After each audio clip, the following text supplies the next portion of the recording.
झारखंड से राज्यसभा सांसद दीपक प्रकाश गुरुवार को 12 बजे गिरिडीह पहुंचे।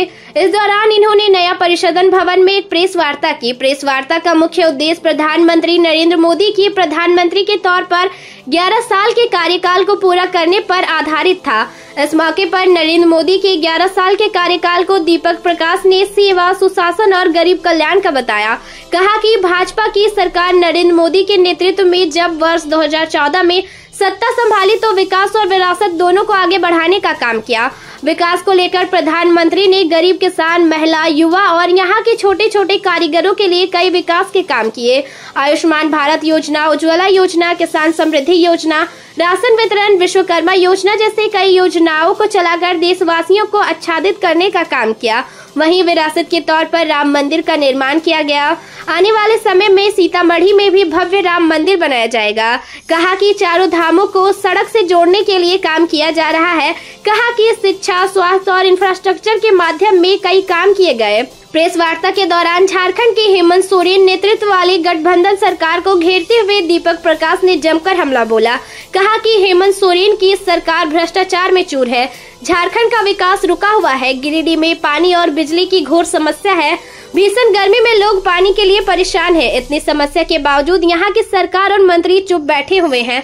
मौके पर मीडिया सह प्रभारी योगेंद्र प्रशांत, जिला अध्यक्ष महादेव दुबे, जम्बा विधायक डॉक्टर मंजू कुमारी, पूर्व विधायक जयप्रकाश वर्मा, प्रदेश कार्य समिति के सदस्य सुरेश साव, चुनुकांत, प्रकाश सेठ, महेंद्र वर्मा, नवीन सिन्हा, श्याम प्रसाद, मुकेश जलान, हरबिंदर सिंह बग्गा, राजेश जायसवाल, संत कुमार लल्लू, संजय सिंह, पप्पू, पूर्व जिला अध्यक्ष यदुनंदन पाठक, सुभाष सिन्हा, दीपक भारती, अरुण हाजरा, मिथुन चंद्रवंशी, जय शंकर सिन्हा सहित कई भाजपाई मौजूद थे।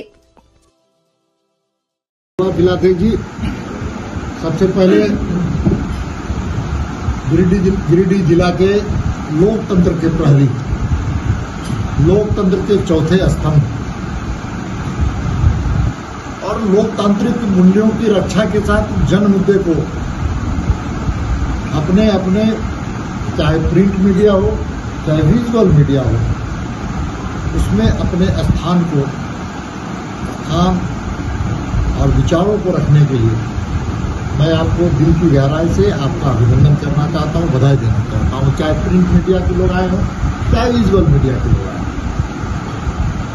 आज के प्रेस कॉन्फ्रेंस का सीधा और सीधा अगर कहा जाए तो एक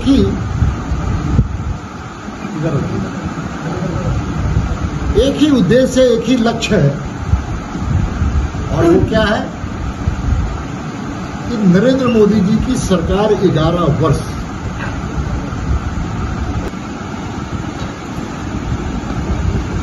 मैं इसलिए कह रहा हूं कि सेवा, सुशासन और गरीब कल्याण की बात करें तो आयुष्मान भारत इस देश की आवश्यकता थी।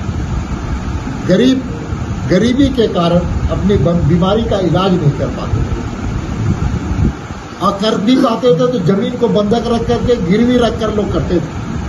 प्रधानमंत्री गरीब आदमी थे, वो अपने गरीबी को, हालात को जानते थे, गरीबों पर को देखने का काम। इसे 50 करोड़ लोगों को 11 साल में मुफ्त स्वास्थ्य बीमा योजना लाने का काम किया। इसको आयुष्मान भारत के नाम से। अब रोटी, कपड़ा, मकान की बात करते तो मकान किसके लिए? गरीबों के लिए, निर्धनों के लिए।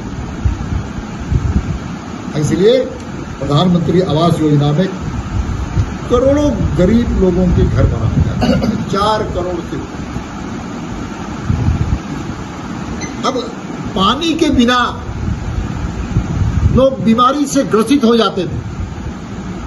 आप गांवों में, देहातों में तो विरासत और विकास, हम दोनों बातें करते हैं।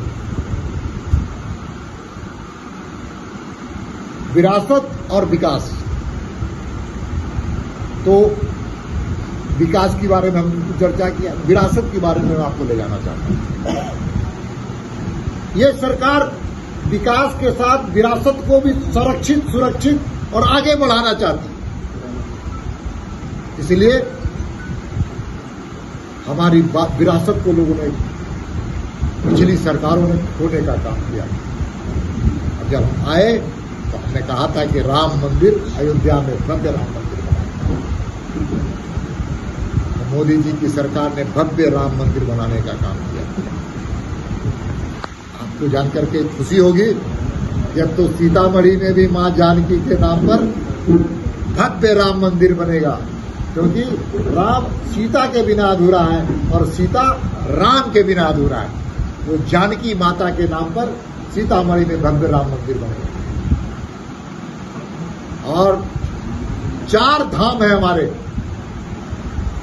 चारों धाम की कनेक्टिविटी रोड के माध्यम से एक करने के लिए 900 किलोमीटर का राजमार्ग भी हम सब लोग भारत की सरकार बनाना है।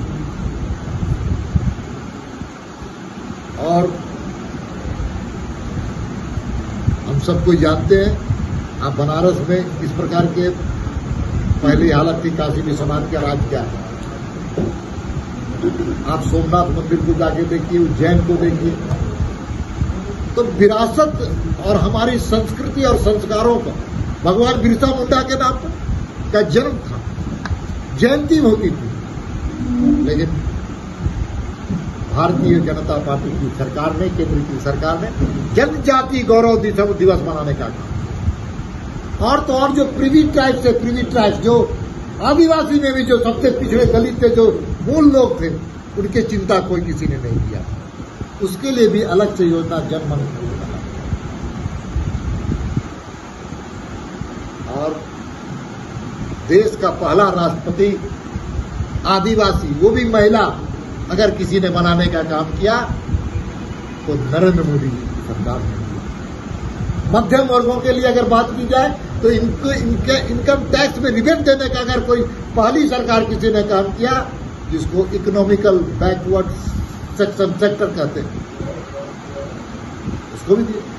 पिछड़े वर्गों में सबसे ज्यादा पिछड़ा दलित और आदिवासी अगर पहला बार किसी मंत्रिमंडल में सबसे ज्यादा अधिकार पा करके काम कर रहा है तो मोदी की सरकार थी, नेहरू की सरकार थी, राजीव गांधी की सरकार थी, मनमोहन सिंह की सरकार थी, या किसी की पिछले सरकार थी। सबसे ज्यादा मंत्रिमंडल में हिस्सेदारी दलित, आदिवासी और ओबीसी समाज।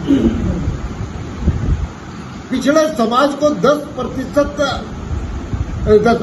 पिछड़े समाज के लिए जो संवैधानिक व्यवस्था थी, पिछड़ा आयोग, उसको कांग्रेस की सरकार ने अधिकार संपन्न नहीं बनाया, लेकिन मोदी जी की सरकार आई तो संवैधानिक दर्जा देने का काम किया। पिछड़ा आयोग की चिंता, अगर पिछड़े समाज की चिंता अगर किसी ने किया तो मोदी जी की सरकार ने किया, और पिछड़ा आयोग गठित करने का काम।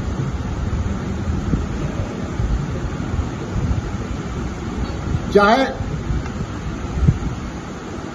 पूंजी निवेश दुनिया के अंदर से भारत में पूंजी निवेश, उसमें भी हम सबसे बेटर, हम आंकड़े भी मेरे पास। और तो और आपको अच्छा लगेगा सुनकर के कि रक्षा का जो मामला है, डिफेंस का, पिछली सरकारों में डिफेंस के मामले में, डिफेंस के खरीद में सबसे ज्यादा भ्रष्टाचार था। उसको भ्रष्टाचार से मुक्त करके आत्मनिर्भर 5000 ऐसे सामान जो सैन्य कर्मियों के काम में लगते हैं, उपकरण में काम आते हुए, उसको भारत में बनाने का काम किया। आपको जानकर आश्चर्य होगा कि 2013-14 में जो सेना के उपकरण जो विदेश में निर्यात किए जाते थे, मात्र 1500 करोड़, 1527 करोड़। और आज भारत अपने सैनिकों के लिए तो आत्मनिर्भर बना ही है, विदेशों में भी हम सैन्य उपकरणों को भेजने का काम किया। पहले 1500 करोड़, अब 27,000 करोड़ रुपए। अब तो और बिक्री होगा, जिस प्रकार की आप लोगों ने देखा होगा सिंदूर ऑपरेशन में भारत के मान सम्मान को बढ़ाने का काम। मोदी है तो सब सुरक्षित है, ये भाव लेंगे।